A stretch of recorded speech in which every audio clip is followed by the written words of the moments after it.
We're live. Okay. I'm going to call to order a meeting of the North Andover School Committee, Thursday, December 16th, 2021. And I would ask that you rise and join us in the Pledge of Allegiance. I pledge allegiance to the flag of the United States of America and to the republic for which it stands, one nation, under God, indivisible, with liberty and justice for all. All right. Thank you. I would remind people to silence their cell phone devices if they do have them. Before we do public comment, I would just like to say Ms. Picard is attending virtually, and Ms. Petrowski will be joining probably, I'm going to guess, another 15 minutes or so for that. So we will move on to public comment. Ms. Picard, I do not believe we had any requests to be dialed into the meeting. Is that correct? That is correct. No public comment requests for dial-in. Okay. Anyone in the room? All right. There's no recognition tonight, but we do have the Sergeant PTO who is here in 10C, which is traditionally a first reading for the acceptance of donations. So I'm wondering if the committee would indulge us, allow these parents to go home, if we can take them out of order. Absolutely. Okay. All right. You want to come up? Yeah, sure. Thank you. Let me just, Jump to that. I know we're just going to jump to it here. It's at the end. Thank you.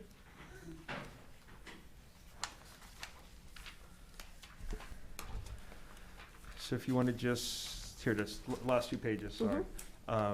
Just say your name and your address for the record. I'm Jessica Carter, 1550 Salem Street.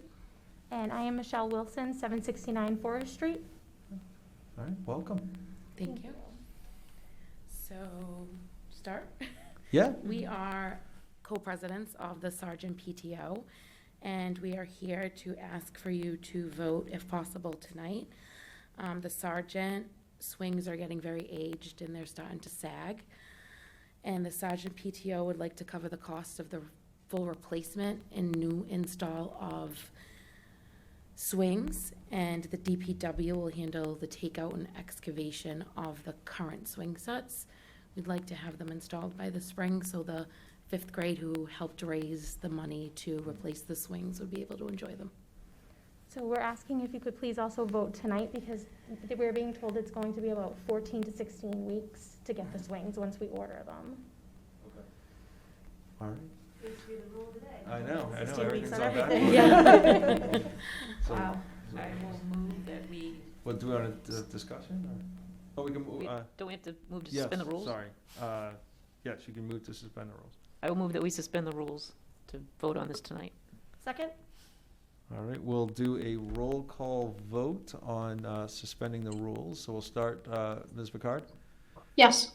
Ms. Yes. Vici? Ms. Mably? Yes. And the chair votes yes. So, all right, so we have voted to suspend the rules. Is there discussion on the swing sets? Questions? Appreciate your being on top of that. I think this is, were you saying something, Ms. Picard? I could ask a question. Okay. How are the swing sets, how are the school playgrounds in rotation? Do we have them like we do paving and other things like that, so that things are updated periodically? So from a, Or is it just as needs arise? yeah, so Dr. Mealy usually has these things off the top of his head, but we have been going through. He's here. Oh, he is. Dr. Oh my Mealy's God, that's right, here. he is there. Yeah. Oh, sorry, Dr. Mealy. Yes. Yes, so we do have, we monitor all of the playgrounds. As everybody knows, we have an annual amount that is used to upgrade our playgrounds. And actually, Sergeant was the school that got the ball rolling through that whole program, and kind of got it going for everybody else. But each school chooses what they want to do with that, and then they keep some equipment as well. And usually it's the swing sets And it just so happens that, Sergeant would be coming up for replacement of swing sets, and the PTO has raised the money and is willing to donate and fund that. But we do that for all the schools as well. Thank you. It's just good to know what the process is and be reminded of that. Thank you, Dr. Mealy. Mm-hmm. All right. Other questions? All right. Not seeing any, I'll call for a vote to approve the acceptance. I'll make a motion to accept the that's right, donation yeah, of the sorry, Sergeant right, sorry. PTO of the new swing set. Second? Second. We'll give that to Ms. Vitsky Lynch. Sorry, Ms. Picard. All right, so we'll do a roll call vote. Ms. Picard? Yes. Ms. Vitsky? Yes. Ms. Mably? Yes. And the chair votes yes as well, 4-0. You're good to order. Thank you very Awesome. much. Thank you so Appreciate it. much. Very happy children, thank you. Yes, Thanks Very for lucky coming. children, thank you. Same you to too. It's the easy part of the night. Awesome, thank you. All right, let's move ahead to the consent agenda for December 2nd, 2021. Mr. Chair, I make a motion to accept the minutes for December 2nd, 2021 as presented in the packet. Second? Made by Ms. Mably, seconded by Ms. Vitsky. Any discussion, correction, updates, modifications? Seeing none, hearing none, I will call for a vote. Ms. Picard? Yes. Ms. Vitsky? Yes. Ms. Mably? Yes. And the chair votes yes, 4-0. Minutes have passed. Okay. We will move on. I thought I saw Lindsay. Yep. I do. I don't see Ethan. How are you, Lindsay? Good, how are you? Good. You're solo today. Yep. So today DECA had their first in-person competition earlier today, so congrats to their hard work and their commitment. And the chorus concert tonight at 7 p.m. Is having a concert called Rebirth that goes towards Lindsay Pacius's Foundation Team Cure. And Ethan tonight is singing for a cause, so if you want to go see him, and if you also want to support Team Cure, I highly encourage you to do so. And today, the NAS math team got ready to dominate at their next competition that will be after winter break. I can't wait to see what place that they will accomplish. They really want to beat Andover, so we'll find that out after break. The winter band concert is coming up on December 22nd, so make sure to mark your calendars. And the Student Council's Operation Donation is wrapping up presents this week, and gifts will be bought this weekend. The student ambassadors decorated the school, and the holiday spirit in our cafe in Main Street looks like a winter wonderland thanks to their efforts in the beautification process of the high school. The NAS Interact Club is also wrapping up their Good as Gold jewelry fundraiser tomorrow. This is to raise money in support of donating funds towards a Kiva microloan that aims to build freshwater wells in Bangladesh. So I highly encourage you to support that and maybe buy a gift for a family member. The high school held its first president's meeting where club presidents alongside sports captains came together in our first ever president's meeting. The goal is unifying the mentality of leaders at our school to collaborate together and create something even bigger and better than before, as well as acknowledging what amazing opportunity and leaders we have at our school. The UNICEF Club at the high school is hosting a toy donation drive, so if you have any spare toys, please consider donating. Oh, wow. And as for our sports scores, I know you guys are really into this, really excited. The ice hockey boys, junior varsity, had a 1-0 after a 3-2 win over Methuen. The varsity team had a 0-2 after losses to Gloucester, 66-4, and Lincoln Sudbury, 3-0.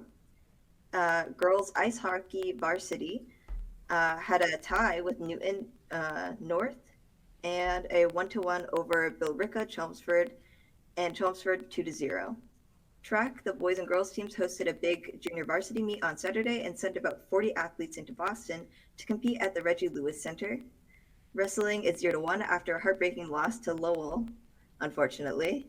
And our basketball and boys swim team opened up their seasons in the next few weeks, while our gymnastics and ski teams have a few more weeks until they face off against another school. Some other extra exciting things is that the first Mr. NA meeting with most of the 10 contestants and their sponsors was held this Wednesday. Big shout out and thanks to Mrs. McDevitt and Mrs. Mastromonaco, who so graciously organized this and are helping to make this possible, especially as it will be in person this year. That is all. All right, any questions? We'll start with you virtually there, Ms. Picard. Yeah, I'm always curious if the chorus concert's going to be online. It usually is. After the fact, they usually share a recording. I think it definitely will be uploaded on Facebook, probably, is your best bet. Thank you so much. Yep. And Bill, we're getting echo. He's working on it if you didn't hear him. Okay, great, thanks. Ms. No Ritchie? questions, thank you, Lindsay. Ms. Nagley? I just wanted to comment. I think it's fantastic. I'm thrilled to hear about the unifying the leaders of the different clubs and sports and student council, et cetera, to discuss school culture and continue the good work that you all do individually as a group. I thought that's wonderful to hear, and congratulations to all of you on that. Thank you. Yep, likewise, I think that's great, a fantastic opportunity to get the leaders together, and definitely excited to see Mr. North Andover. And I do think we happen to be looking at a contestant, is that correct? That is correct. All right, very good, very good. Well, good luck, we'll be there to cheer you on, so, Thank you. all right. That's Okay. awesome. Thank you so much. All right, you're free to stay, you're free to leave. Have a great night. Thank you so much. Thank you. Lindsay. Happy holidays. Happy New Year. All right, Dr. Gilligan, the health report. Outstanding. Tonight I have with us Director of Nursing, Health, and Wellness here in North Andover, Cheryl Barzak, and also our school physician, Dr. Chan. And I think a lot of folks know Ms. Barzak is at just every one of our meetings with the health update. We have her in every 2 weeks. And we do meet weekly. And we have a COVID task force and with members from the school, Dr. Mealy, myself, the public health director, public health nurse. It's a great team. And tonight we're going to give an update on health information and some recommendations from the COVID task force as we move forward. And then I have a little more information from a meeting I had yesterday with DESE. So, Thanks, Dr. Gilligan. And Brian, our health director, he couldn't be here tonight, so he gave us some slides to use. They have their Board of Health meeting the same evening, so that's why he couldn't be here. Brian LaGrasse. So this first slide is from Brian, just to let you know what the COVID cases look like in our community, in the town of North Andover, and how much they've been increasing. And the daily average is up to 20 per day. I don't have any more. So this is our COVID dashboard that's on our website. Every day I update this. And this is a really high day of COVID cases. I mean, we've never had 54 cases in 2 years. This is the highest we've ever been. So we have a lot of cases right now, especially at the high school, as you can see with these numbers. Thanks, Jim. This is the report that I have been bringing to this meeting every 2 weeks. I condensed it to just the last 6 weeks, and then I have the total up top from September up until November. So the week of December 9th to 15th, that was last Wednesday to yesterday, and those are the numbers that we report to DESE every week. And as you can see, they have been continually increasing. And just to clarify, that's 33 new cases this week, That's 33 new cases from No. from Thursday to Okay. yesterday. all right, thank you. And I know we're talking about the high school tonight, so I did break out just the high school cases on the next slide to show you what's been happening each week at the high school. So these last 3 weeks at the high school, we've really seen an increase in cases. And on that dashboard case, I think the high school today has 16, and of those, 10 students were vaccinated and 6 were unvaccinated, because I know that's a question that you often ask. Yeah, so 6 are unvaccinated?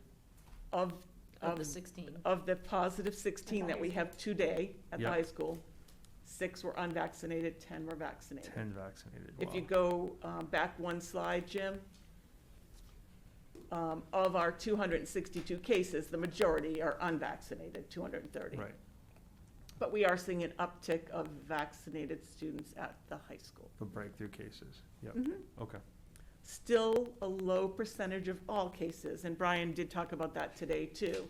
And still, vaccinated students are not required to quarantine, and DPH is not changing that, but I just thought it was interesting that we have a few more at the high school. You can move forward. So these are just the high school cases. The next slide, Jim. Last time I was here, you asked for the vaccination status of the entire district, and so that's what's here. The high school is the top school there, and we are at 81.86%, and I ran these numbers yesterday. And the middle school's next, and a lot of the elementary, they still have a lot of first doses, because if you remember, that category also includes the students that got their second dose on December 3rd or 4th, so they're 2 weeks out is this Friday. And then Oh, they'll right. move over to the fully vaccinated. So the fully vaccinated definition has not changed.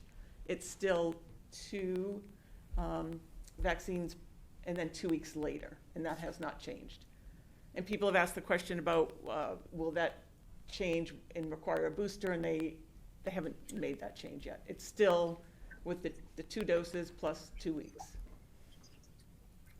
Cheryl, that split for each school, the number on top is the number of students and the number Yep. on bottom is the number of faculty? Okay, Staff, thank you. yes. With the percentage of faculty, and that was reported to our HR director. Okay, And the student information, as I've mentioned before, is from the Massachusetts MIIS, imported into our electronic health record. And that's updated every Tuesday and Thursday evening. And again, so if students were vaccinated out of state, how would their evidence enter your system? So out of state, the parent would have to let us know. Thank you. Yeah, I mean, I'm sure that they would want to know, if we run into someone that isn't in our system, we check and then we call the parent, because I think I've mentioned at other meetings, we've had, we ran a report of first vaccines and noticed that there were 17 students that didn't have their second, and so we called every one of them, and there were multiple that were from CVS, and it seemed to be that's where we were having the most difficulty. CVS wasn't putting in some of the doses. We called those sites and they entered them, and 2 other times, like the parents would send us the card and then we would enter for them. So we want to make sure that all the students are up to date and have all their information in the system. gotcha. Any questions on this one?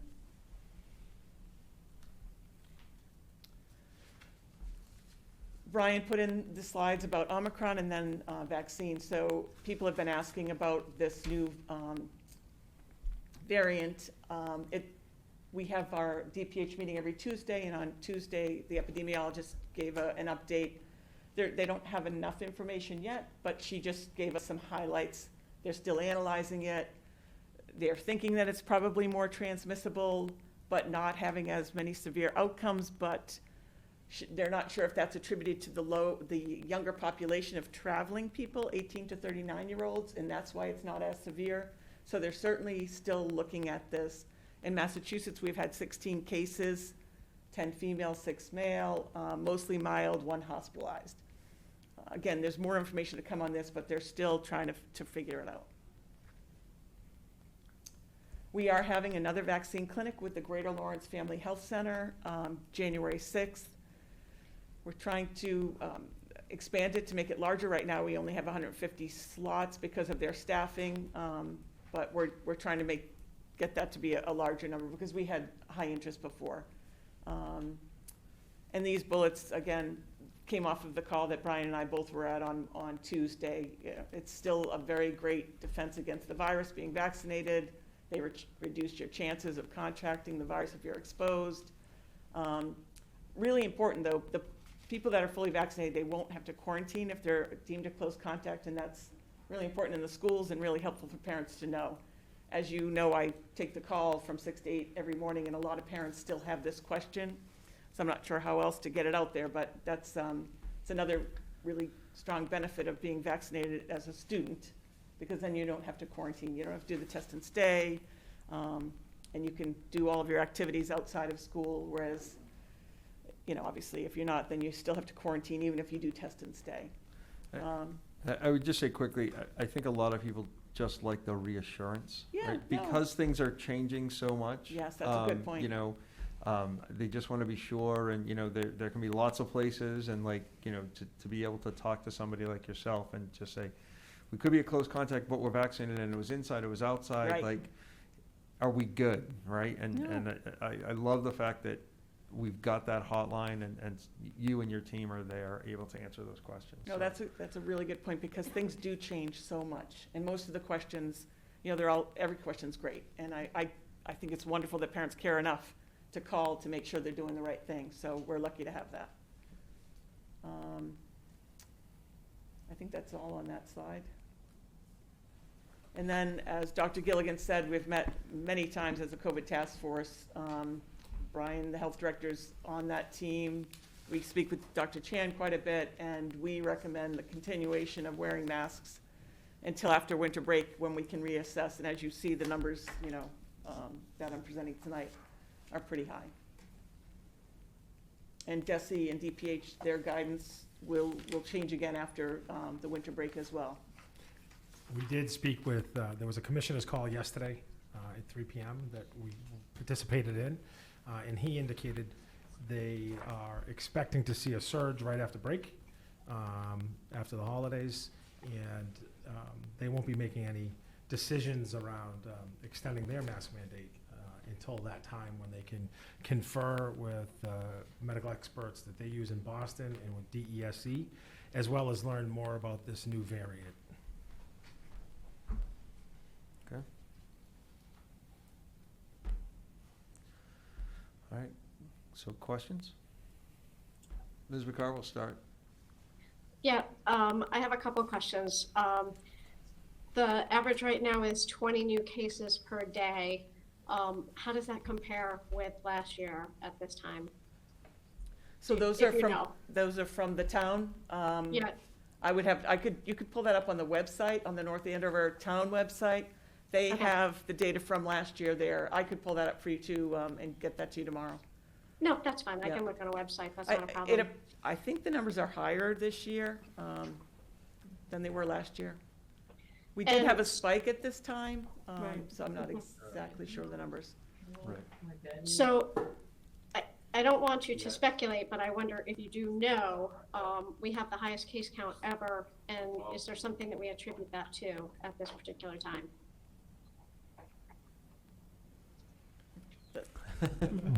I can try to venture an answer to that. It's a very complicated, a good question, but very complicated answer. There are a lot of moving parts here, right? Our practice, what I'm seeing in the office, similarly reflects what Cheryl is reporting here. In other words, we're busier with, we've had more positive cases this time of the year compared to the same time last year. So we're expecting after Christmas Christmas break for it to be even worse than it is right now. Lots of things to kind of consider. One is the Delta variant is very different than it was last year, so much more infectious. We have some waning immunity in the community. It's hard to know exactly how much, but that's something that everyone's keeping track of, so that's why there's talk of a booster. We have encouraging news of kids who are under 12 who are now getting vaccinated, so that will improve coverage and resistance against this. But a lot of moving parts here, so it's really a hard question to totally answer. But there's for the most part, we're really concerned about this next surge that we're expecting. It's been pretty reliable. Every roughly 2 weeks afterwards, you see a surge. It's like clockwork. 2 weeks after the holidays, is that? 2 weeks after holiday. Holiday or Yeah, like yeah, a break yeah. of sorts? So Okay. we plan accordingly. So Yes, yeah. absolutely. Either brace ourselves or try to take a vacation before then. So. Thank you. And when we talk about 16 new cases at the high school, are those symptomatic cases? Are those asymptomatic cases that come about from close contact or test and stay? I mean, people who are vaccinated don't have to do test and stay and don't have to be close contact. So I don't, these are sick people? Is that what we're? So they've tested positive for COVID, yes. So they're typically symptomatic. We have some pretty sick kids right now that are out with COVID that have been out for multiple days, longer than the 10 days. But it varies. Some of them we test positive right in the schools, because they have symptomatic. Some that were test and stay, that were close contacts, sat together at lunch, unvaccinated, they have been positive. So it's a large variety. And it just reminded me of one more point, the numbers that are in the town. The Binex Now tests that we use in the schools statewide, not just in North Andover, aren't in those numbers yet. We've been reporting them to the state, and they're going to enter them in, but so the actual numbers are higher because the Binex Now positive tests that we have at school aren't in the state numbers, and neither are the at-home positives, because now the DPH, and as you know, the governor has talked about the at-home tests and to make them more readily available, and we can accept a positive at-home test, which makes sense because if you have a sick child at home with a fever, the last thing you want to do is put them in a car and wait in line for 4 hours to validate your test. If you have a positive test at home and you have symptoms, it's highly likely it's positive. We had recommended after a Binex positive, if somebody wanted to get a PCR, that would be great to confirm, and they were all positive. So we've found that the antigen test that we're using in the schools has been pretty accurate. Thank you. Additional questions? Okay, all right, Ms. Mably? Yeah, you kind of touched on this already. I was going to ask Dr. Chan. So if I'm interpreting correctly, what you had said is when we look at the high school, we had 10 vaccinated breakthrough cases and 6 unvaccinated. Could that be because the older kids, their 6 to 7 months ago vaccines are wearing off? Is that what, I know you don't know for a fact, but could that be a So big? that's my personal medical opinion, Okay. yes. And so I'm personally, when I see my own patients, I'm encouraging, it's like, well, when you can, get the booster. Right, We're observing it in, not just in North Andover, but other kids in other towns as well. right. That was my Yeah. main question. It's not a so. huge amount, but it is. No, It is but it happening. explains, like, because Yeah. it makes you feel like, well, there's something wrong with the vaccine, but it's most likely that it's just worn Right, off. it's evolving science, right? Right. We were kind of learning as we go, we're hopeful. Again, I'm not a virologist or an immunologist, but it seems like the antibody titers after a third dose are so robust that some people are even hoping that is it going to be a 3 vaccine series, and would that be it? Again, I can only speculate, but Fair enough. that's hopefully the case. Thank you, appreciate your answer. And we'll be offering the booster at those clinics. Oh, yeah, that was my other question, right, the clinics, you're gonna offer first time, second time, booster, any of the yes, above? yes. That was my other question, thank you for helping me remember And we that. will focus it on the schools so that we make sure that we get our Yes. students instead of having it open to the community. Yes, This will be school focused, and the email will only go to our students' parents. okay, excellent, thank you so much for organizing that, And just, that's all. just a quick question on the clinic, which I think I'm on the wrong page here. But boosters are available to 16 and up, is that correct now? Yes, And still only Pfizer? 16. 16. Yeah. 16 plus, like I think that came Right, out within the 6 months last, after your last Right. dose. and still Pfizer only? Pfizer only. Okay, all right. Okay, sorry. Ms. Vici? You might not have this data, but when you said the numbers didn't include all the Binex test and stays, do you know how many of those are positive? Oh, yes. Oh, So- okay. Oh, yes, so we've sent those all to the state. So, maybe I'm misunderstanding. So the 16 in the high school doesn't include those test and stay, or it does? It does Oh, for, okay. for our numbers, but Gotcha. the town of North Andover in the statewide system is underreporting because they don't have the schools' Binex positive cases in their case count for the state. for the Okay, town. we do, We do. those numbers, absolutely. okay, thank you. Yes, I have all of the Binex numbers, yes. Yep. Good question. a lot of those Binax, also that are testing positive, some of them are coming to us to confirm. Right. And yes, PCR is confirming, so some of them, like you said, become Right. official. Yep. So, yeah. We do encourage people to, but they don't have to. Right.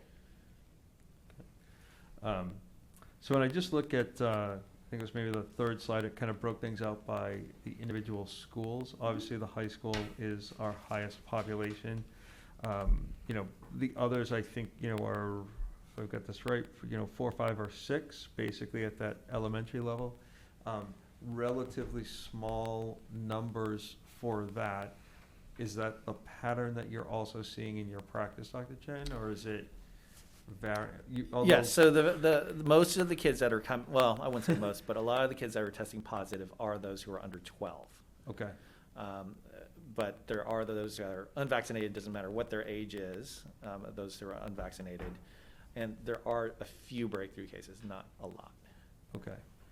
So we're hoping that, you know, currently, you know, the vaccination, you know, status of those kids from age 5 to 11, they're going to go up and drive down rates hopefully further. And then I'm hopeful maybe early 2022 under age 5.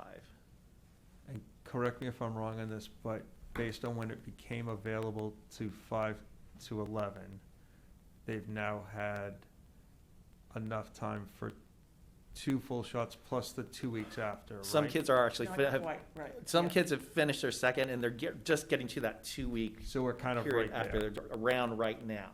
Okay, Right now, yes. all right. I couldn't remember how far, because it's roughly 6 weeks, but I couldn't remember how far back it started. Right. And I remember last year, at the elementary level, we had some pretty high numbers. And we ended up doing some different things at one of the elementary schools because the numbers were higher. I'm just curious. These are high at the elementary for what we've been running. I was just now. gonna ask, like, roughly how much higher are they? You might not know off the top. I don't know off the top of my head. I mean, Okay. I can do a chart easily. Yeah, that's fine, From that's fine. Every Certainly- day these numbers go in. Right, and certainly what we were saying in the office last year, you know, most of them were teenagers, you Right. know, and now it's like, well, This is some the first time teenagers. it's come down Now this it's low in really, age. yeah, right? the numbers Okay. have shifted. And Delta, we're seeing now is the whole family now is positive usually if one person has it. I mean, it really does, I think Brian breaks it out in the town on that website, how many are family clusters. Okay. I think it's 40-50% of the cases are. All right. Other questions? All right, I'm wondering if the committee would indulge us while Cheryl and Dr. Chen are here, if we can take 10B, just continued discussion, or any specific questions that we may have on masking policy, if that's okay? Sure. Okay? And Suzanne Egan is here. And for Suzanne that, is too. here too, yes, sorry. I'm kind of fogged, I think I saw you there. All right. So Ms. Picard, you should have this as well? Okay, all right. Oh, yeah, can I gotta find it in this pile. It's like the last 2 or 3 pages. Because I got the handbook in here too. Hold on, sorry. It's- I can't get out my finger to get the paper. Sorry, Andrew. No, that's fine. It's near the end, Um, Amy. Yeah, it's The very literally after- the It's last- right after your handbook. There it That's is, okay, yeah. That's it. All right. Ms. Midley, I know you worked with. Yes. So I don't know if Suzanne? Suzanne can take Pam's seat, or I don't know, I guess that's not, just so she can have a microphone, I think that seems fine, right? Yeah. Do I need a microphone? You're gonna sit in Pam's seat. Come sit with over here. So basically, what we have here is, Suzanne and I, we had the policy that we had looked at last time. And then there were 2 requests that we all made when we talked last time, was we wanted to add the line about following the MI2A league guidelines. So that is in here on like page 2. And then we added the part about we want to make sure the superintendent in consultation with the student, the COVID task force, be able to, should we have taken away the mask mandate for a certain place, should be able, that they would be allowed to put it back if they see an emergency and not have to wait until one of our meetings to do that. So those things we added, and those are red underlined, and Suzanne can explain that. But then if, there's also a page that you've got here that, remember, we asked people to send any suggestions or any language that they wanted to see discussed. And so the last page, we have some suggestions of language, and we have some suggestions of, like, things that we want to consider crafting language for to include in the policy. So that's what's in the packet. And then we did ask Dr. Mealing to present it without all the strike-throughs so that we can see a version that's clean on the screen, but the agenda has all the strike-through language too. So just so we have something easier to read up on the screen, if that makes sense to you. And then I'll turn it over to Suzanne if you have any questions. I think that the biggest, well, one of the things that we talked about last, I think I was here for the discussion on the face covering policy, the changes to it was what happens, the question has been is, what happens once we send that attestation form to DESE for the 80%, and then what's the next step with the school committee? And so the policy sort of addresses that. What's the school, because there's the state rule about face coverings, right? And then there's the school committee policy.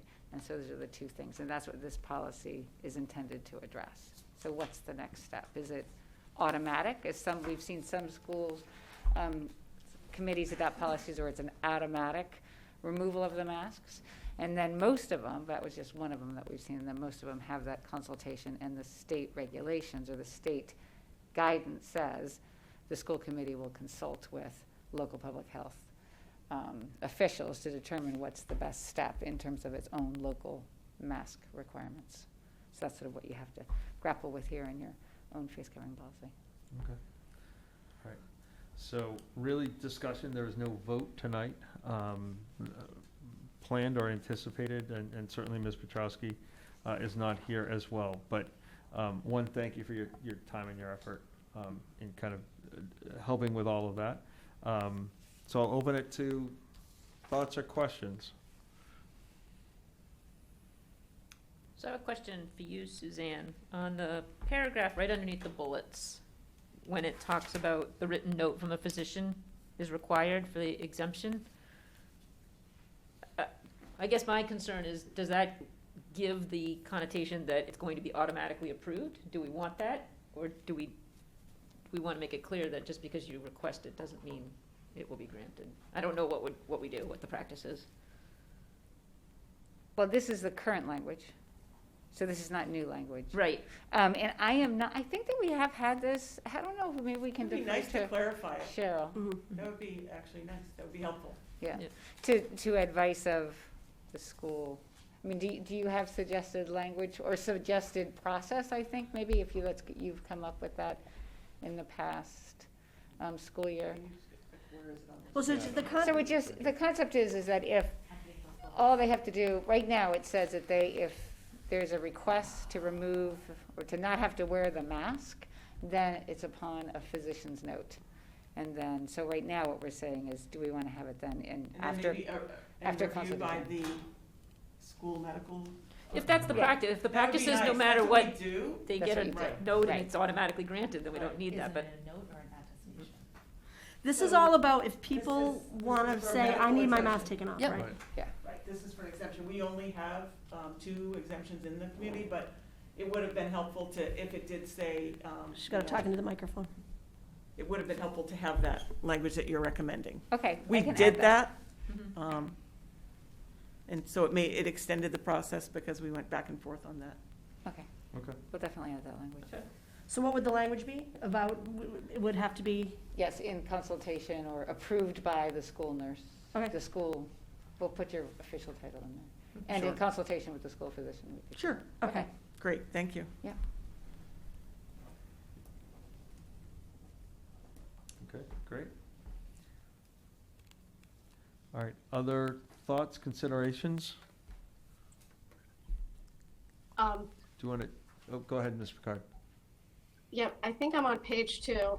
It's kind of hard because I'm scrolling, but I believe on page 2, in the first paragraph in black at the bottom, it says if a student is in violation of the policy, the teacher staff may notify the building principal. I think that needs to read, the teacher staff will notify the building principal. Or in a passive voice, the building principal will be notified, and the building principal will consult with the student's parents. That's the language I see in other districts. I think if we're gonna have a policy that says something's gonna happen, we need to give how it's going to be implemented. Okay, I can make that change. I mean, that sounds reasonable to me. Is that agreeable? We can certainly look at, Yeah. there's less than a handful of districts, but we can certainly look at what they've have too, that just made changes this week. Yeah, Yeah, so- Ashland says principal will be notified, and Medford says students in violation, if a student's in violation, the principal will consult with the parent or guardian. My only concern with changing it exactly from may to shall here is that that now puts the burden or duty Right. on the That- teachers. I was just gonna say the same thing. I do like the word may in there because, I mean, while I hope that our students are wearing masks, if there is a reason, the shall, like, I don't know. Mhm. So if we're worried about student safety, we need to be implementing the policies that we put forward. And if you don't want to name teachers and staff as notifying the principal, then I think it needs to say more like it does in the Medford, which is, if a student is in violation, the principal will consult with the parent or guardian about the student's That's fine. participation in school. Because there is an administrative responsibility to address this. Yeah,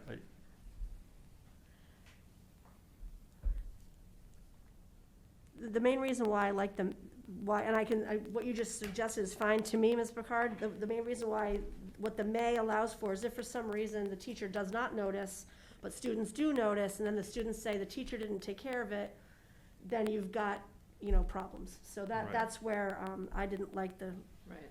the absolutely must in case they just didn't know, but the students did know. So what you're suggesting takes it all out entirely, and then it potentially is even more vague, I don't know if that serves either. It says what the principal's going to do if the principal becomes notified. Okay, And I guess it already says that in there, the building principal will consult with the parent or guardian. And in the next sentence, I see that Right. there. I can't say strongly enough how I disagree with including may. I really do feel that a teacher or a staff member who is aware that a student should be wearing a mask and fails to do something, that we're providing a policy that's not going to be utilized for student safety. I'm very concerned about that. Okay, so in that proposal, just that first line, could you read what you would have that be? I think what you're saying, if the student is in violation, the principal will notify? So it does say this in the second sentence, as I'm reading further, because it wasn't in red, I think I didn't Yeah, I know. pick up on it. It says the building principal will consult with the parent or guardian to determine whether an exception is appropriate, et cetera, et cetera. So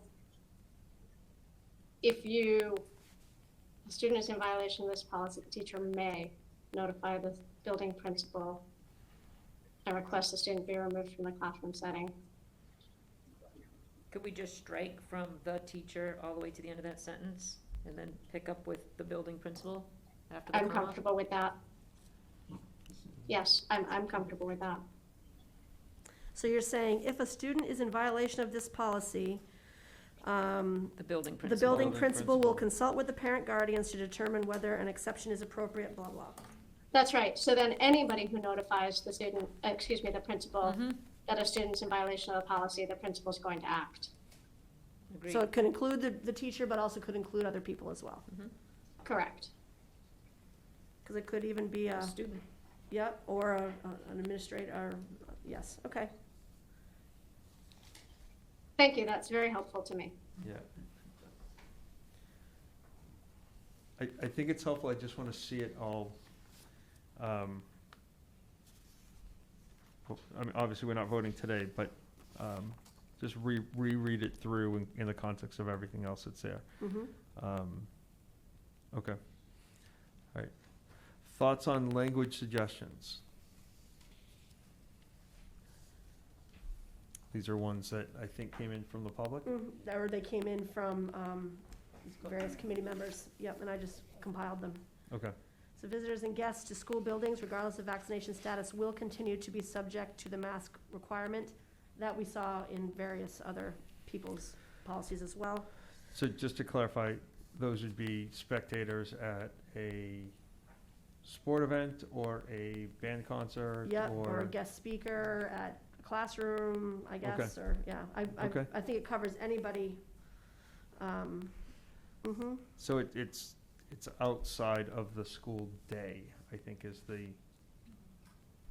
Could be in the day. well, it's. It continues on to, it conti- is what you're asking. That's what I'm thinking. That would be a question for Suzanne, I think, yeah. Because we also, if we put in, which we said we liked last time, students, faculty, and staff engaged in athletics are required to comply with MI2A league guidelines. So what you were saying is, if MI2A says spectators don't need a mask anymore, but we have this in, they Right. still need a mask, Correct. correct? It says visitors and guests to school buildings. I mean, if we can make it, you can make it read like that, because this is really up to you to have any language or any requirements that you want, and if you feel like it's appropriate, which it sounds like that is what you're saying, is that visitors and guests in school buildings at any time will remain masked, because then you're not sort of putting the burden on the school to determine who's vaccinated and have to go through that Right. rigmarole, yeah, because that's complicated. It's also complicated if you have a sporting event or a band concert or whatever, and somebody's unmasked, who has the responsibility to Right. manage that? Right, so consideration. And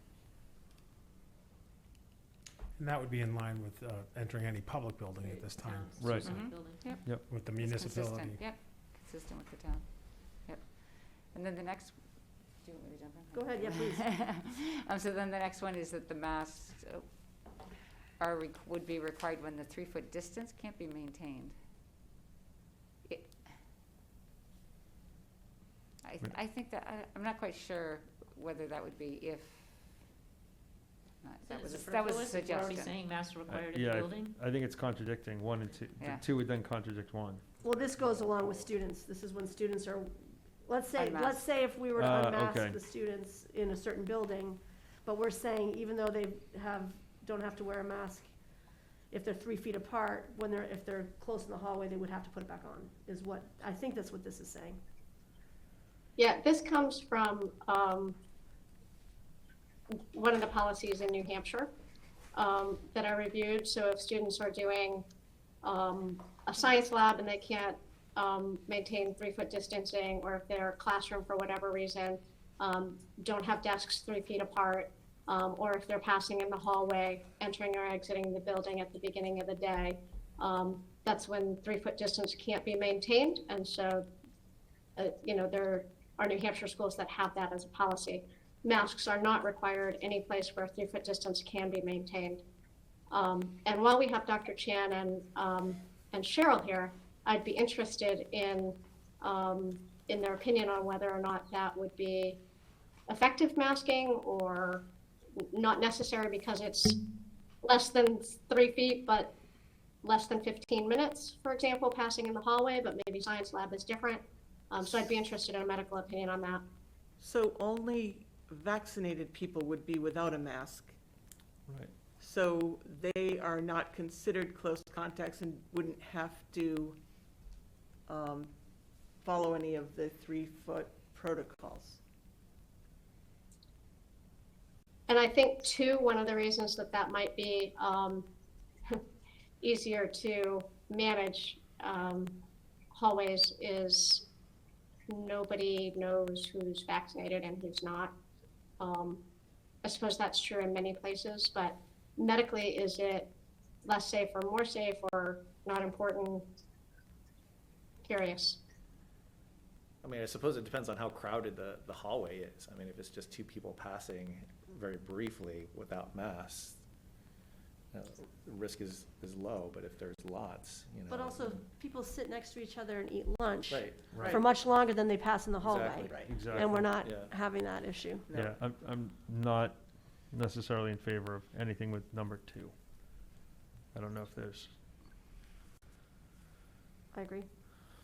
okay, so we'll tentatively kind of pull that out. Number 3, adding basically something to the end of the sentence here. So the school committee will consult with the North Andover COVID Task Force and Board of Health to determine if the school buildings will be exempt from the North Andover face covering for vaccinated individuals who confirm vaccination. So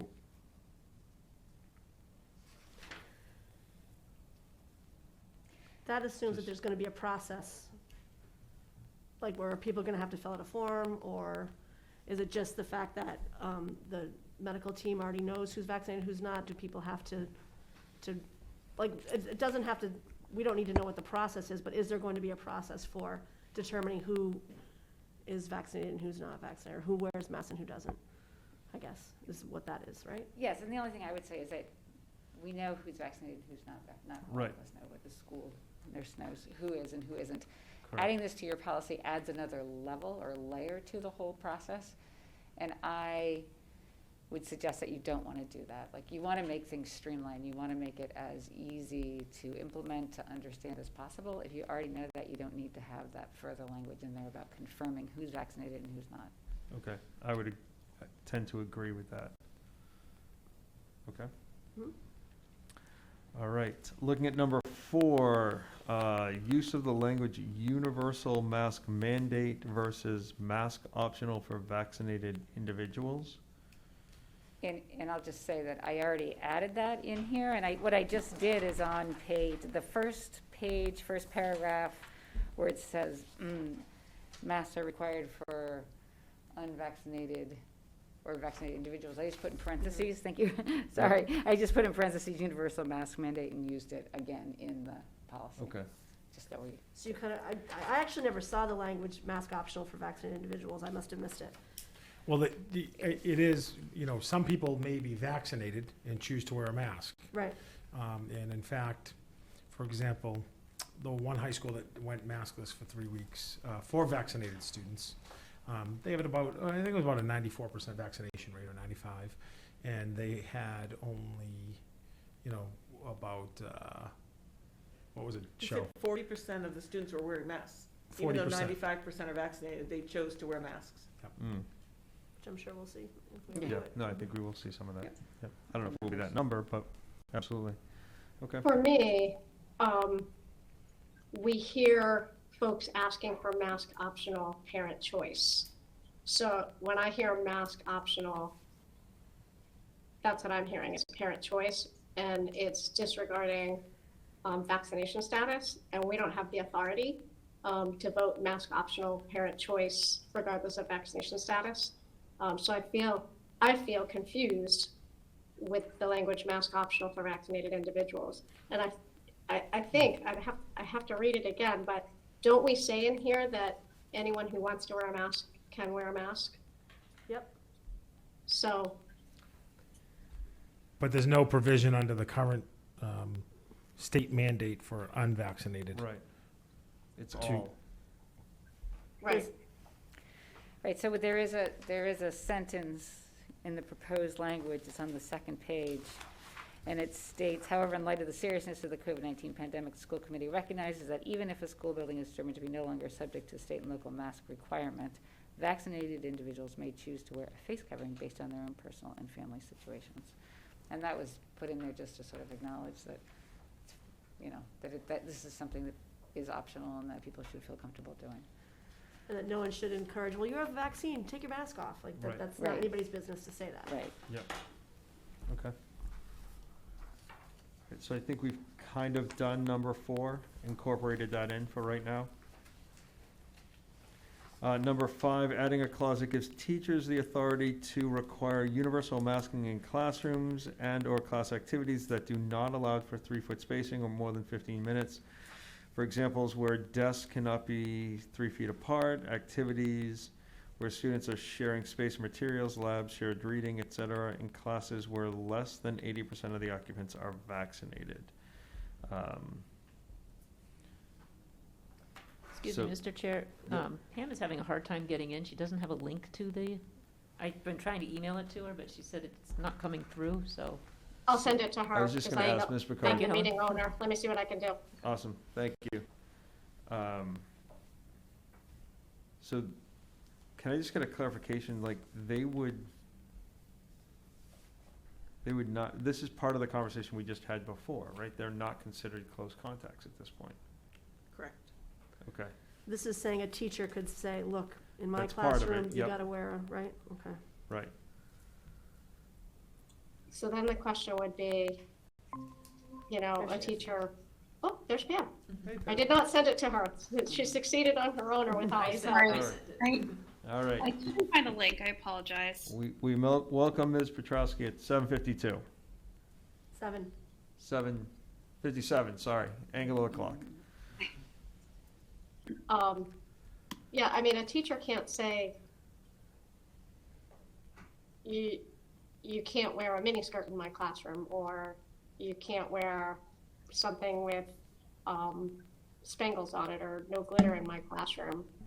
So I don't know that a teacher could say everybody has to wear a mask in my classroom. I would agree with that. I'm not sure if there's any head nods. Yeah.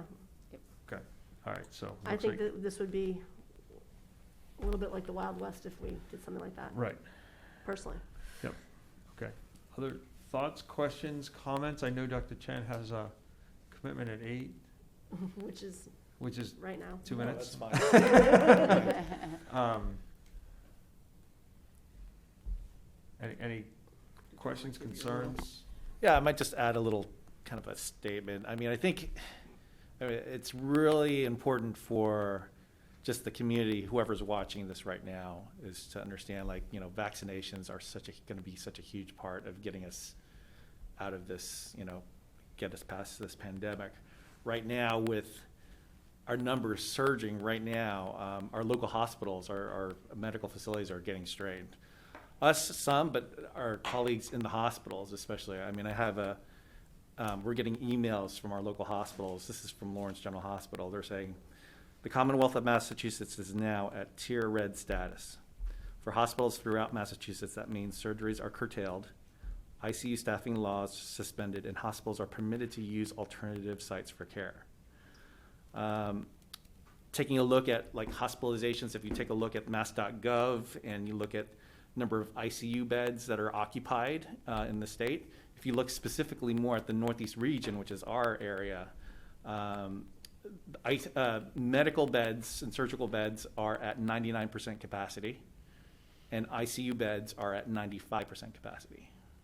So there's not much room for, you know, taking on another surge. This has real implications for people, you know, even not COVID related. If somebody has an emergency, they need to go to the hospital, there's a real chance, I believe, you know, come January, that there might be a scenario where, you know, care will be delayed, possibly compromised. So we should do the best we can with what we have, which is, you know, use vaccinations, continue the mask wearing for now, and see where things go. Thank you. Thank you. Thank you. Cheryl? Thank you.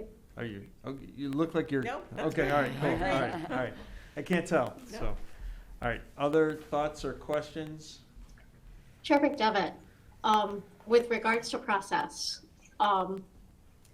nobody's going to be making a motion tonight to pass this policy, but if they did make a motion tonight to pass this policy, that wouldn't automatically lead to dismissing the universal mask mandate at the high school. Is that right? That would be a second process. That would be a second motion. Is that Correct. correct? Right, I believe so. Yep. Yeah, so this is just an update to the, Attestation. We don't have the ability, with the attestation has been sent in. I was just gonna ask if it's come back, which I It- don't, I think you're shaking your head no, okay. No, we anticipate, you know, we had sent it in this week, I believe. on Friday, Mon- yeah, I sent it, I think it was, I ended up sending it Monday. okay, We expect DESC probably getting it back to us, probably towards the end of the holiday week, okay. you know, late December. And I would just say that even when you get it back, this policy, even if it was passed tonight, wouldn't lift the mask requirements in high Correct. school. Because it would still come back to the school. And I think that's what this paragraph, it's on page 2, it's the first big gigantic red paragraph where it says the school district has opted to DESE symptomatic testing program, blah, blah, blah. That's where it says, you know, you get the attestation back. However, the North Andover School Committee face covering is, requirement will be in effect until the school committee determines otherwise. Yep. So Yeah. that's for that very reason. And I think it's important to point out that DESE has indicated that there are only, out of all the schools who have submitted attestations, there's only, I think, 10 or so that have made plans or a timeline. Yep. Out of all the ones that have been in there, just because they've been accepted and approved, doesn't mean that local districts have made decisions.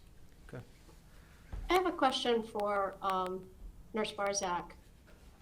If we were at some point to remove the universal mask mandate, would we need to consider other mitigations? And I'm thinking of pooled testing, for example, which we've not engaged in. Would that be an important step to take if we were going to change what's happening now? I don't know how to answer that. Do you know? I don't know how to answer that. I don't know how to answer that, I'm sorry. Yeah. I mean, for now, we know that masks, we believe are effective. And there's going to come a time where hopefully vaccination rates get high enough and that case rates are low enough that we could find that. Right, like That we did last perfect, summer. yeah, If we remember, we removed masks for summer programs because our case rates were down to 0 in our Zero. schools. And we had Yeah. 1 or 2 in the district, so I'm hoping we'll get there again. Of course, that's the goal. And maybe the increased vaccination will help as well. But at rates where we are right now, I'm not even thinking about taking off masks right now. Yeah, back in the summer, it was very safe, I thought, Yes, to take off very, masks. very. There's also the possibility, just so folks, I just want you to know that DESE, they expect that surge after break, like, they saw after Thanksgiving. But they may make adjustments too, when it sounds like they're gonna make some possible recommendations. When they say early February, I'm sure, maybe early to mid. We talked about this before here. It would be really great if we could reach a number where no students had to wear a mask, like where they considered herd immunity, and they had floated around a 90, 95%. And I've asked that question to DESE. Multiple people have asked, and what they've responded is after the break and after the spike, they're meeting with medical experts to maybe find something. So they are looking at other options as well. So they, of course, that's what they work on, like the experts in, as you said, immunology and the epidemiologists are meeting to discuss what would be the best case for our schools, because of course we want all the students in school. Okay. Ms. Petrowski, any questions? I know you're. I don't have any right now. I'm just kind of getting caught up. I had some technical difficulties and I was trying to watch while I was trying to log on. But I think right now I'm good. I'm just kind of processing still. Okay. Thank you. Perfect. So just to answer your question again, Ms. Picard, and for the public, I mean, this is really an update or a potential update to our masking policy. Second step could be a change in the mask requirement at the high school, if we just choose to do that. So this in itself does not do that. And there is no vote tonight. Okay. All righty.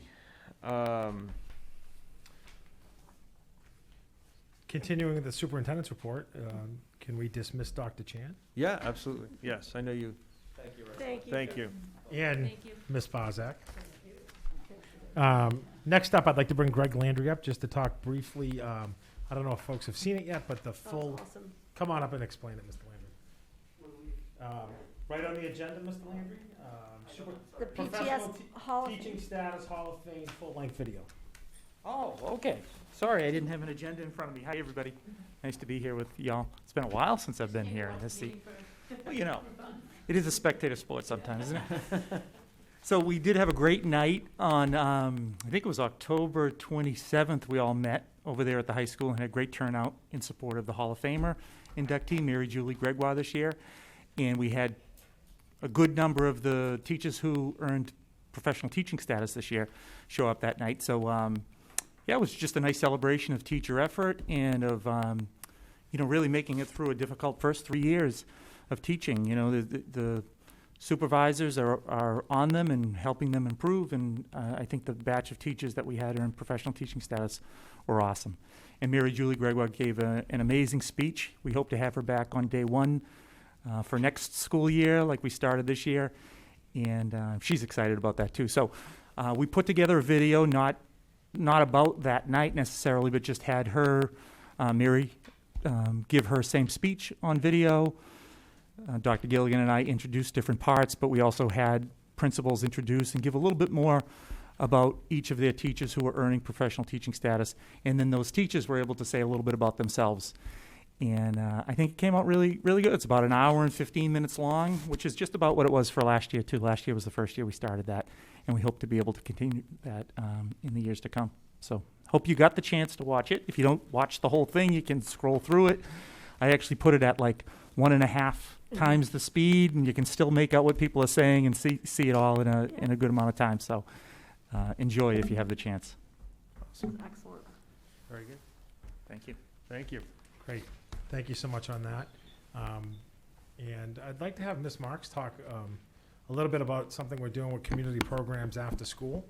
I'm not sure, I think most folks are aware that there are staffing shortages all across the region in terms of staffing, hiring extra staff. And we've been fortunate to have staff in the day jobs and bus drivers. But we've been looking for some assistance for some of our elementary kids who are quarantined or have COVID as it relates to being in school. And Ms. Marks, you want to explain what we're doing with community programs? Sure. You pretty much said. But I can do that. I'm sorry. That's okay. So we started just last week on the 6th, and we have a dedicated teacher for grades, each grade 1 through 5. So they each have a specific teacher who's familiar with the curriculum at that grade level. So we were very fortunate. It did take a little while to try to get all of the people, as Dr. Gilligan said. And so what we're doing is offering some assistance or support with schoolwork for an hour after school for those students in grades 1 through 5, Monday through Thursday. So it's voluntary.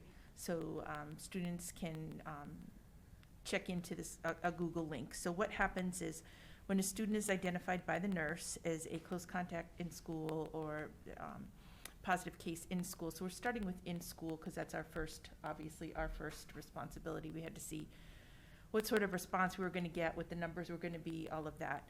So the nurse contacts community programs, who then contacts the specific teacher. So I'm just going to use grade 1 as an example. The teacher is Kelsey Mullen. And so that teacher then contacts those students' families and tells them, I'm available Monday through Thursday from, they times may adjust a little. It might be 3:15 to 4:15, 3:30 to 4:30, whatever it is. And I'm going to send you the Google link, and you can come on at any time, and I will support you with any questions you have around your schoolwork. So we haven't had a lot of takers yet. I do have all the numbers for how many at each grade for each date qualified and how many students have participated. Our biggest takers have been second grade.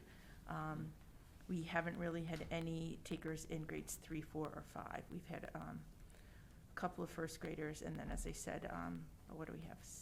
6 second graders over the course of 7 days who participated. But it is new. It's also the holidays. People might be busy doing other things. So, it's definitely something we're going to keep in place at this point and see what happens, especially if there is a surge. And as we heard, there are fewer students at the elementary level who are vaccinated. You saw that on the chart. So we are going to have the incidences of potential close contacts or school issues are going to be higher with the elementary kids. So we'll see what happens. We also talked about having our parent liaisons reach out to some of the families too, as just another reminder and support to say, hey, this is something we're offering. So we'll see how it goes. But we're excited to have it up and running, and we have some great teachers in place, and they are available Monday through Thursday. So. Great. Awesome. So I'm going to ask a quick question, and then I think you said it, but I just want to reinforce it. People hear community programs, and many times I think hear that there is a cost associated to this. So I'm wondering if you can tell me what the big cost for this is to The big families. cost is it's free. So Okay. there is no cost for this service. Okay, We are actually using some of our grant money to help to, basically to fund this, not just to help fund it, to fund the program. There is absolutely no cost to families. And we do make that clear when we call them, but that's a great question, and it's something we'll continue to reiterate. okay, awesome, thank you. All right, so we'll start a little virtually here. Any questions, Ms. Picard or Ms. Petrowski? Can't really see you super well. No, and that was super. I'm so pleased that we're able to offer that.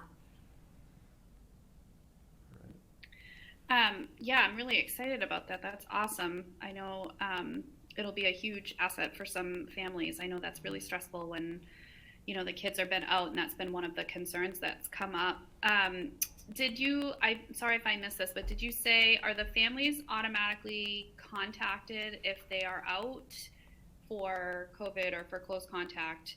And then are the teachers able to connect with the classroom teachers of the students who are out? So yes, the families are automatically contacted. So the nurse is the one who obviously is the first point of contact. They contact community programs, who then lets the identified teacher for the grade level know. And then that teacher contacts the family. And as I said, I think we're going to have our parent liaisons help with that some too, in terms of getting the word out there. And so right now, the students who are out get work from their classroom teachers. So these are district teachers, so it's not necessarily a teacher. So if you're at Franklin School, the first grade teacher may not be a teacher from that school. It might be a teacher from another school. But we, as you know, part of our strategic plan, what we've been working on is a consistent and rigorous curriculum. So there's some consistency. We have scope and sequences for all of our grades. So the teachers are familiar with what should be is being taught at the grade level, even though not everybody's lockstep in exactly what's happening. And certainly teachers know one another, and they can reach out by email to contact if there's questions. Yeah, no, I was just wondering, like, you know, as a classroom teacher, I know it would be helpful if I had a student who was out, but then I knew that they showed up for that extra support after school. Then I could just say, hey, next time you're at meeting with, you know, whoever you're meeting with, you know, if you're having trouble, make sure you ask them about this, or, you know, just to have that quick check-in. It would be good if they knew that the students were checking in in that resource. Awesome. Ms. Wiese? No questions, thank you. Ms. Wiese? That's excellent. Thank you for doing it. Awesome, thank you very much, and I hope that we don't have students who are having to quarantine, and that we don't have to take advantage of this, but We all hope that. but glad that we have it available if we need it, so, awesome. And I'd just like to thank Lorene for her stubborn persistence on this. It's been a real challenge finding folks to work these jobs, and I'm really proud of it. For the first few days, we actually had one teacher had to cover 2 grades, but then a retired teacher contacted us, so that worked out really well. So yeah, it's been challenging. So, but it's good. And that is going to do it. I was going to talk about some performances and stuff, but I think probably one of you guys will cover that at the end, or the chair's report. So that is it for the superintendent's report. All right, I will be relatively brief tonight with, I think we are ready to basically confirm our meeting dates for the remainder of the school year ending in June 23rd. So I'll give you a second or so to find it as Dr. Mealy presents it up, hopefully. I don't know. It's loading, there we go. Okay, so there it is. So we did have a couple of quick questions, and we confirmed with Cam just their ability to cover our meetings with us. I didn't hear anything from anybody. I think, you know, there may be some things that happen in terms of not being able to make a meeting here or there, but it was never, hey, we have 4 people who cannot attend, et cetera. All right, okay, so we will move forward with that. We are good.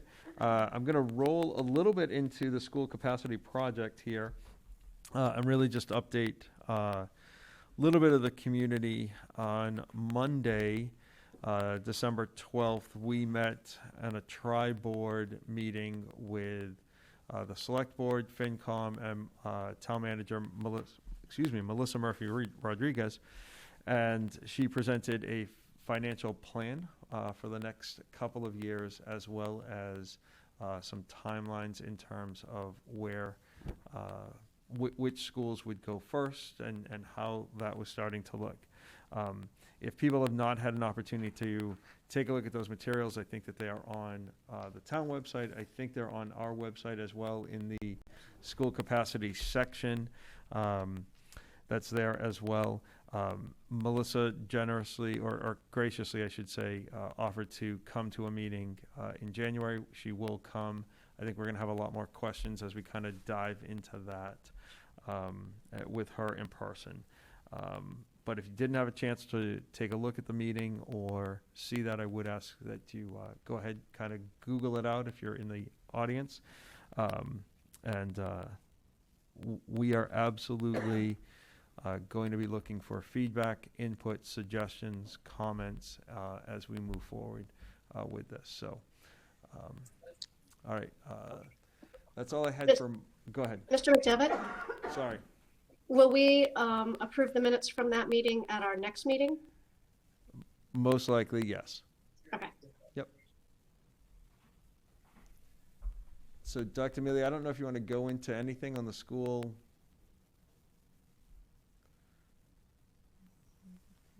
Capacity project, if there's really anything additional to update at this point. I don't think there is. I actually was going to defer to you because you were at that meeting and I was not. Okay. All right. So like I said, we will have Melissa come and speak through. I think there are a lot of questions. It was the first time we saw that. Good, bad, and different.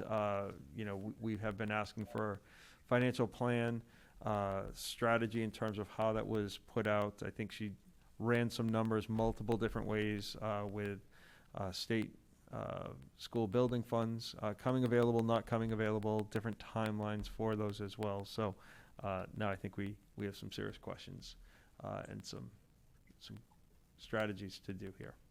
So, Dr. Gillen, anything you wanted to add there? No, I think it was just great to be able to collaborate with the Finance Committee, the Select Board, and I really appreciate the work of the town manager and meeting with her weekly. And, as we continue to move forward, we'll continue to educate the public and work to, promote all the different aspects of the project as it gets finalized, once it's finalized. Okay, awesome. All right, we're going to jump into old business. Second reading and a vote of the revised policy for fiscal management, section D. So Suzanne is back in the hot seat. Last time I sort of ran through all the updates to the policies on a kind of a high level, and I don't know if you had a chance to review them and then have any questions that I can address. But if you remember, most of the updates are really just reflect any changes in the law or a change in process that promotes school committee policy in terms of creating a budget and looking towards the educational goals of the school committee.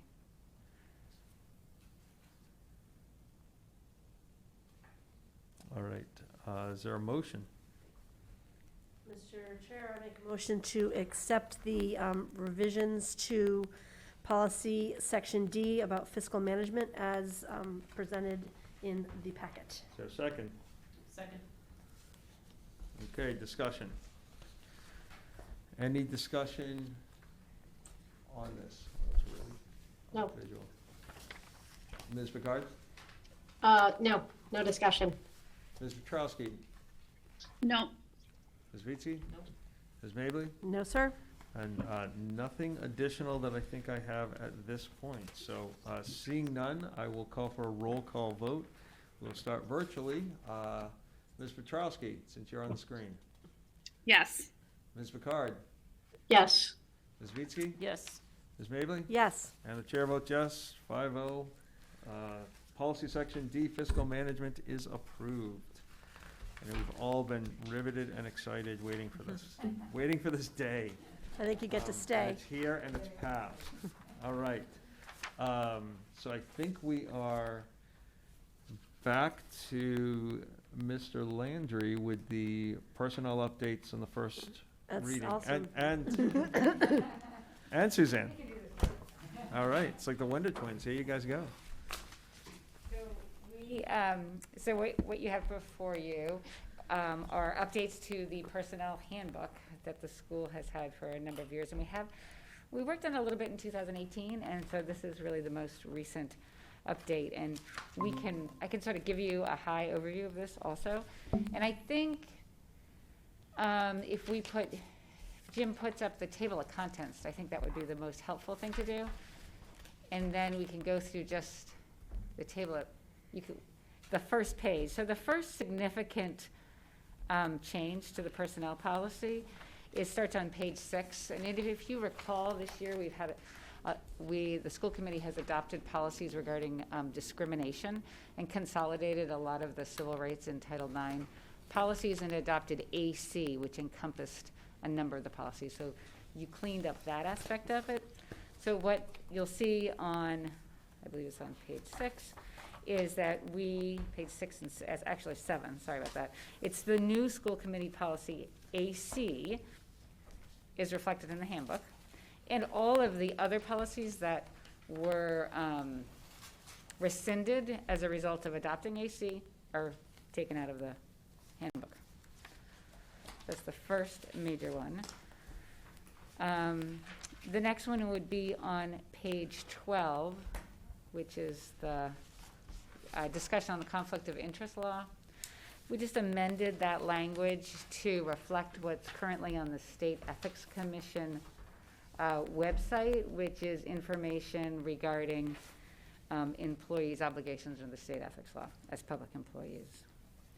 There's nothing, it's not very substantive, it's just more updated language and sort of puts out some of the critical pieces for school employees to be aware of. Attorney Egan, just so you're clear, because the first 3 pages are, I think, paginated. When you say page 12, it's really page 15 of the electronic document. Thank you. Thank you. I just looked at that and I saw that. Thank you.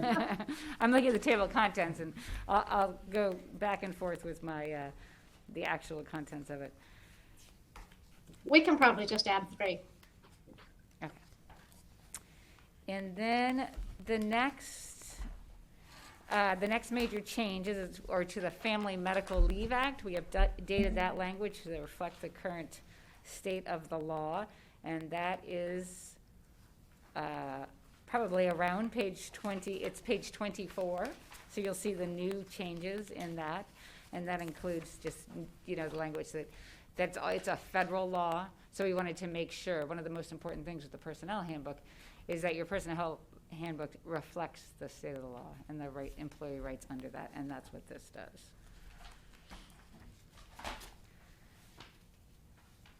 The next, and there's also the Parental Leave Act, which has also been incorporated into this handbook, and that's around page 26, page 29. Yep.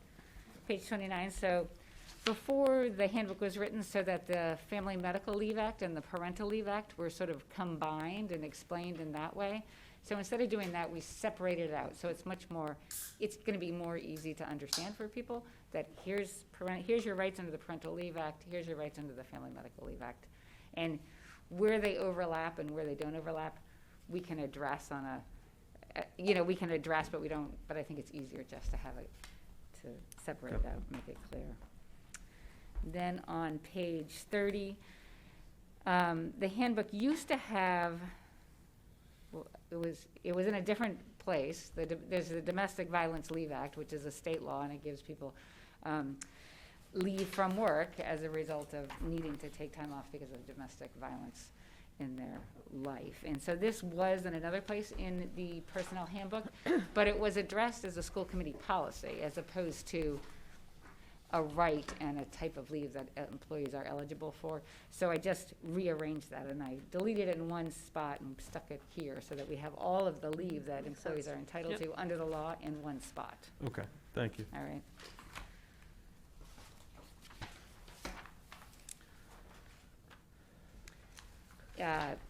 Page 36, the next changes are to the electronic media policy. So that's and that's page 30, starts at page 34, 35. So the electronic media policy, what we did is I took out parts of this, or we both took out parts of it that are relevant only to students, because this is an employee handbook, so we're not going to include information that's only relevant to students, because we want to make sure that things are clear, everybody knows what their responsibilities are and their rights are under the handbook.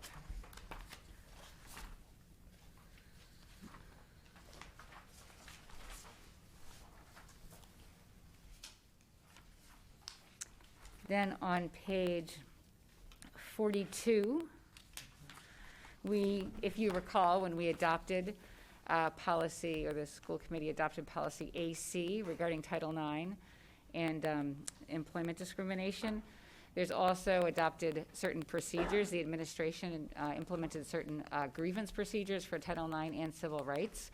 And so that was incorporated into the personnel handbook at page 42, which is now there it sort of replaced the previous school committee policy that set out a grievance procedure. So we're just updating it in the handbook. That makes sense? Yeah, that goes from page 49 to 70. And I think that covers it. And then when you get to and then at a certain portion here that you'll find that the domestic, we had it here as the domestic, in this handbook is the domestic violence law. That's been deleted, and that's, it has been just reorganized and put under all the leave.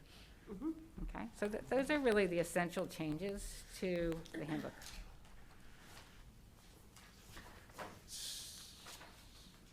All right, so anything, Mr. Landry? I just want to say Suzanne's been carrying the load with this, so I really appreciate the collaboration that we've had together on this. But she's been really working on the content.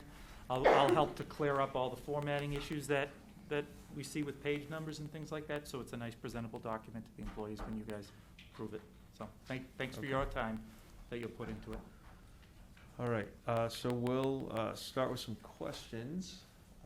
Ms. Petrowski? I don't have any questions right now. Thank you. Okay. Ms. Picard? Yeah, I just wonder if there's any way we could just link the laws to this instead of having to rewrite it all the time, if that would be easier. I'm not sure why we have to rewrite it all and then vote on it when it's not really anything that we control. Well, it's important to have a personnel handbook for our employees. Right, so that- but could it not just link what the federal law says and link what the state law says? Well, sometimes federal laws and state laws are written in a way that you may not want to read. So what we've tried to do all right, fair enough, is fair to enough. make Thank this you sort very of much. accessible in language that people understand. And I don't think it's too heavy of a lift just to make the changes on an as-needed basis. Thank you. Yep.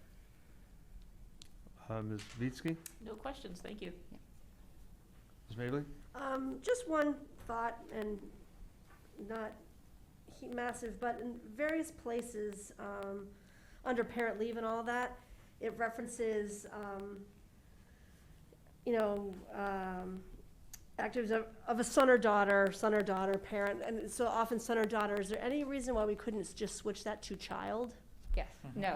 There's no reason. Because I think that encompasses a lot of things these days. Okay. So I think if we could take son or daughter Yep, out, that would be much more 2021. yes. Thank you for bringing that up. We definitely want to do that. And then I'm just wondering, I'm guessing, Mr. Landry, it's over to you. Once this is approved, when we're ready to do that, what is the process to actually get this to people and Yeah, well- get them to sign off, or what? I don't, like, I know we do that with kids, students, so. Right, we will work on getting that to all the current employees. Right now, new employees are the ones that have been reading this and signing off on it. Mhm. And, yeah, it'll be important for every employee to see the new language and to sign off on it as well. Great, thank you. And just a quick note, I think it's important that, current employees, also a lot of the policies from the school committee, they're in the annual training that we have to do upfront at the beginning of the year, covers almost all this, and this just updates this document. That's excellent to get it tidied up. Thank you. So I was actually just going to ask a little bit about the process, so thank you, Mrs. Mavely. I haven't read through this in full detail yet, but I assume at this point we're pretty consistent with all of our union contracts, and I know we've got a number of them. So are there any places, for example, where there might be a discrepancy that we specifically need to call out? I'm just thinking between one union and another, food services versus teaching assistants. Is there anything that, I didn't catch anything. So the handbook itself says that, I saw that, yeah. right, so that some employees are covered by collective bargaining agreements, and those collective bargaining agreements control. Okay, And so so where the collective bargaining agreement doesn't control, then this does. okay. So there's sort of a hierarchy of what each employee is covered by. Okay, and we're not in a negotiation year this year, but I'm wondering if it's beneficial to have something in the contract, or consider having something in the contract that basically says, that the policy, the procedure handbook is always,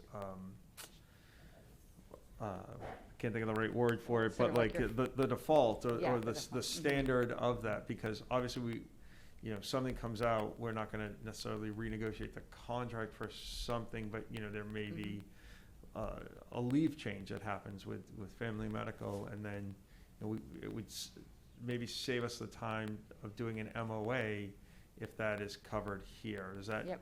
kind of make Yeah. sense? It does make sense, and I can check, and I would think that our collective bargaining agreements would reference the personnel policy, but I'm not positive, but I will check on that. And if not, it's a very good sentence or paragraph to Yeah. add to the agreements. We've cleaned them all up an awful lot through the IBB process, but I don't remember if we specifically have anything in there regarding the personnel handbook that's there. Yeah, I don't either. I will look at that. Okay. I think that's important, yep. Because that could Check just it be out. an easy way to ensure that everybody is in agreement, right? Yep.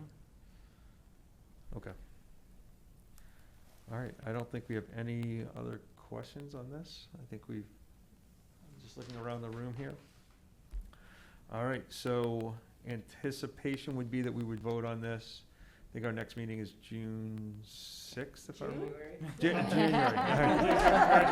We're gonna skip winter and go You can straight tell on where I'm to the thinking this summer. week. You jumped to the end of the list. That was- Yeah, that's right. January 6th, I think it is, or 13th, one of the two, I don't remember. It's actually here. It says January 6th here. It says January 6th. There's no reason where you would need anything. Okay, all right. Sounds good. All right, perfect. All right, thank you. Thank you. Okay. Oddly enough, we have covered 10B, which is the continued discussion on mask and face coverings, and we have accepted the donation from the Sergeant PTO. So the public is now left. Member comments.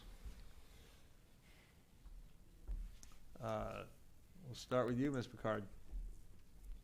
Thank you. I really appreciate the efficiency of the meeting, and I don't want to ruin that at this point. But I also wanted to appreciate our colleagues on the other town boards for their support that they offered when we were together the other night. And, super thankful for the decision made quite a few years ago to have shared counsel that's available to us all the time and is not an extra consulting fee, because it's so helpful, and it's so helpful to have that consistent person. We've been working with Suzanne for quite a few years, so we've come to really rely on her. So I'm thankful for all those supports that we have. Looking forward to talking more in January. Awesome. Ms. Petrowski? I just wanted to share how thankful I am to be part of this team, and that the Monday night meeting was just so, it was such a good community effort, right? Like, this is our community, and I just hope that our larger community and our my words are stumbling tonight, but I just hope that people are paying attention, because that was the first time that we saw that information, and I appreciate our town manager's transparency and all the work that she's put into creating different scenarios for the budget. And it may not look ideal. We all have some concerns and questions, but I'm really happy with the collaboration that we have. So I'm excited to see. I know there's a lot of work to be had and a lot of work to do to move forward, but I'm excited for it. I think we're moving in the right direction. Hopefully we'll be able to speed up that process a little bit, maybe somehow, but it's going forward, and I'm excited about it. Ms. Vizzi? No comments, thanks. All right. I Ms. just Mabley? wanted to say that I did watch, actually, on a little bit of fast speed, the video that Mr. Landry talked about, and I absolutely love, and it's got to be hard. All the PTS teachers they talked about themselves a little bit, and it's so fantastic, and it's got to be awkward. Some of them filmed it at home, some of them filmed it at school, but they were amazing, and I really encourage everybody to watch those. It was very special. I really liked it. So I love that Mr. Landry has come up with this, and I'm glad that this is like the good thing that came out of all this COVID stuff. It's really fantastic. And I just also wanted to thank the high school Parent Advisory Council team for putting together a treat bar for the teachers and staff yesterday during the early release, for them to have little hot chocolate and cookies and stuff before their training of the day. And they let everybody else raise the money, so they work with very little. So I thank them for organizing that. Awesome. I guess my last thoughts and comments would be, just wishing everyone a safe and healthy, happy holiday season, and I look forward to starting anew in 2022. Nice. So, the rhyme, is that it? Yeah, I liked it. So I would entertain a motion to adjourn to January. I keep saying that, January 6th. I'll second the motion till June. 2022. Who made the motion? It's a Monday night. I'll make a motion to adjourn until January 6th, 2022. And it's Second. Seconded by Ms. Vizzi. We'll do a quick roll call. Ms. Petrowski? Yes. Ms. Picard? Yes. Ms. Vizzi? Yes. Ms. Mabley? Yes. And the chair votes yes. We are adjourned to January. Thank you all. Thank you.